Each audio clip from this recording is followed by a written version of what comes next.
आइल्स क्या है, आइल्स क्यों जरूरी है, and a very important question that most of the students have कि क्या आइल्स सिर्फ स्टडी अब्रॉड के लिए यूज होता है या ओवरऑल भी यूज हो सकता है।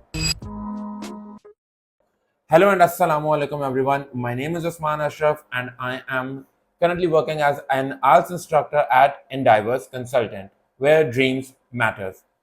सो बेसिकली आज की इस वीडियो में हम लोग जो बात करने जा रहे हैं वो एक आइल्स का बेसिक इंट्रोडक्शन है एंड हम इस वीडियो के थ्रू आपको ये मैसेज कन्वे करना चाह रहे हैं कि आइल्स बेसिकली होता क्या है, इसके कितने कंपोनेंट्स होते हैं, इसकी डिटेल में जाएंगे ताकि आप लोगों को हम इसके बारे में ज़्यादा बता सकें, गाइड कर सकें। सो फर्स्ट ऑफ ऑल आइल्स के international English language testing system इसको बेसिकली बोला जाता है आइल्स को, और इसके बेसिकली 4 मॉड्यूल्स होते हैं, reading, writing, listening and speaking. और अब हम इन कंपोनेंट्स के बारे में बात कर लेते हैं कि इन कंपोनेंट्स के अंदर क्या क्या होता है, कितने पार्ट्स होते हैं और कितना टाइम होता है। So will start of with reading. अब सबसे पहला सवाल ये आता है कि रीडिंग में हमारे पास टाइम कितना होता है। बेसिकली रीडिंग में हमारे पास 1 आवर होता है या 60 मिनट्स आप बोले, we have a total time period of 60 minutes, और इसके अंदर हम लोगों ने 40 क्वेश्चंस अटेम्प्ट करने होते हैं।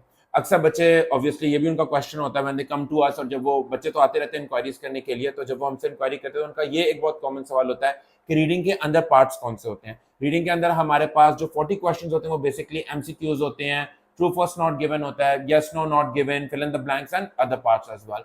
तो बेसिकली ये 40 क्वेश्चंस आपको आते हैं जो आपने 60 मिनट्स के अंदर अपनी आंसर शीट पर ट्रांसफर करके आपने एग्जामिनर के हैंड ओवर करने होते हैं।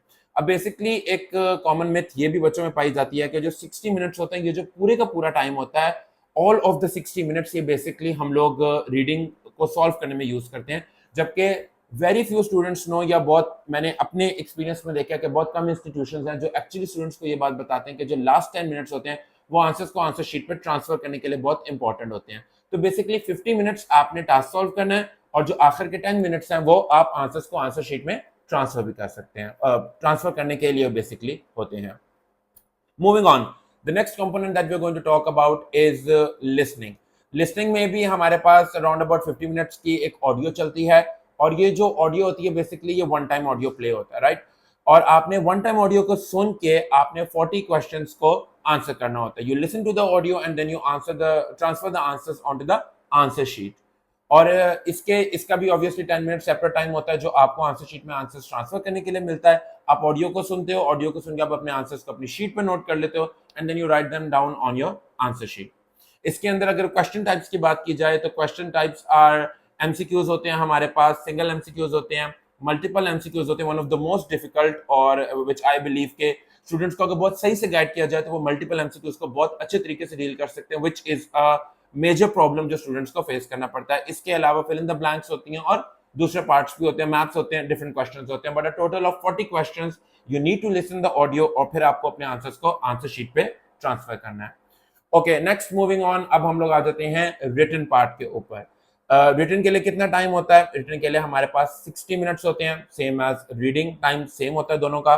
अब इन 60 मिनट्स के अंदर बेसिकली हम लोग को 2 टास्क करने होते हैं, स्टूडेंट्स को 2 टास्क करने होते हैं। रिटन टास्क 1 होता है और एक रिटन टास्क 2 होता है।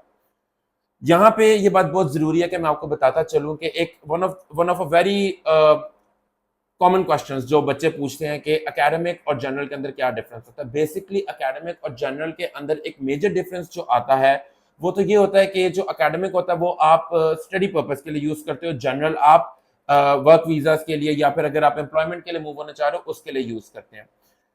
राइटिंग कंपोनेंट के अंदर दोनों में बीच में ये एक डिफरेंस होता है कि अगर हम लोग एकेडमिक की बात करें तो उसके अंदर हमारे पास चार्ट्स होते हैं और हमने बेसिकली चार्ट्स को इलस्ट्रेशंस होती हैं, चार्ट्स होते हैं, हमने उनको एक्सप्लेन करना होता है, राइट।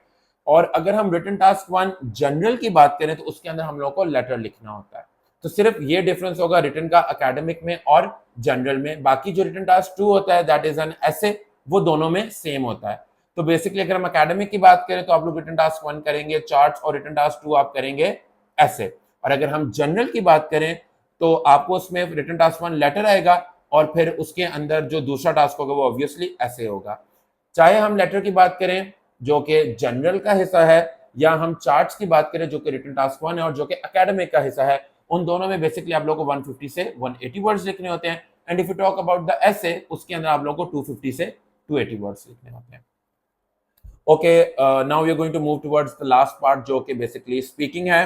एंड ऑब्वियसली इसमें बहुत ज़्यादा मीम्स भी बनती हैं और बहुत ज़्यादा स्टूडेंट्स इसमें डिफिकल्टी फेस करते हैं, because you need to have a good conversation with the teacher. कि आपको बहुत ज़्यादा प्रैक्टिस करने की जरूरत होती है, जो कि हम एंडाइवर्स पे डेफिनेटली प्रोवाइड करते हैं। We have extensive sessions of speaking, जिसमें आप अपनी स्पीकिंग को इम्प्रूव कर सकते हैं। स्पीकिंग में अगर इस कंपोनेंट में बात करने से पहले मैं आपको ये जरूर एडवाइस करूंगा कि स्पीकिंग वीडियोस देखने से या ट्यूटोरियल्स देखने से नहीं आती। You have to practice. उसके लिए आपको कोई definitely, if not us then a good teacher, I would recommend कि आप उसके साथ प्रैक्टिस करें। Without practice speaking is nearly impossible, and we at Endivers believe कि स्पीकिंग प्रैक्टिस के साथ ही होती है। That is my personal opinion. Speaking module की अगर बात की जाए तो स्पीकिंग बेसिकली 12 से 15 मिनट का एक इंटरव्यू होता है, 1-to-1 सेशन होता है, जिसमें रूम में सिर्फ आप होते हैं और एग्जामिनर होता है। So don't need to worry about the fact कि मुझे बहुत से लोगों में बोलना पड़ेगा, ये एक तरह की पब्लिक स्पीकिंग होती है। No, it is more of an interview type. आपको वहां पे बैठ के बस 1-to-1 एक सेशन एग्जामिनर के साथ करना है।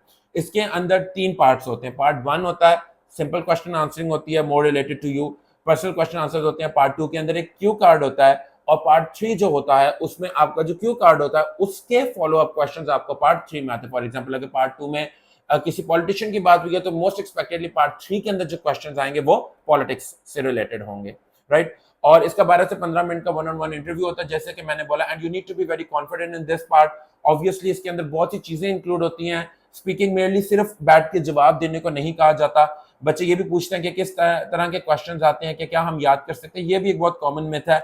इसको आप याद नहीं कर सकते, या क्वेश्चंस को ऑब्वियसली आप एक तरह से याद नहीं कर सकते। आपको उनको फिजिकली आपको कोशिश करनी चाहिए कि आप अपने ओन पे आंसर करें, and you need to be very confident in that approach. और इसके अंदर रैंडम क्वेश्चंस आते हैं, कोई फिक्स पैटर्न नहीं होता। The questions can be from any category, any field, तो ये कुछ फिक्स नहीं होता।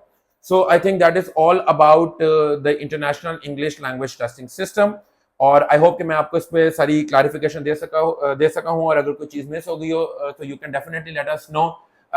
We have displayed our contact details at the bottom of the page, and you can definitely contact us. And if you want to do IELTS, then you can definitely contact us at Endeavours Consultants, where dreams matter.